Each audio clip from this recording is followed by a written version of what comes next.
جی حضور، ایک سوال یہ عرض ہے، حالت بیماری میں پیمپرس باندھنے والے کے لیے نماز کا کیا حکم ہے؟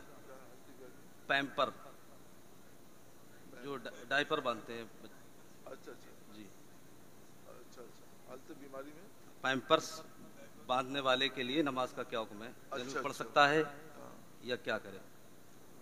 یہ ان لوگوں کو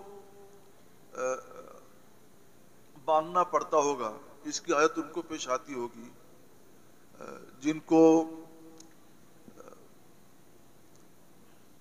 پاخانے کی شکایت ہے، یعنی بار بار وہ رشتہ رہتا ہے، غلاظت آتی رہتی ہے، تو وہ باندھ کر کے نماز پڑھیں تو وہ بھی معذور ہی ہیں۔ اس کو عربی میں استطلاق بطن کہتے ہیں، یعنی دست کا سلسلہ جاری رہنا۔ تو جن کے دست کا سلسلہ تھوڑا تھوڑا کر کے آہستہ آہستہ کر کے جاری رہے، اور وہ اس طرح کا کی کوئی چیز باندھ لیتے ہیں تاکہ باہر نہ نکلے، تو وہ بھی معذور ہی ہیں۔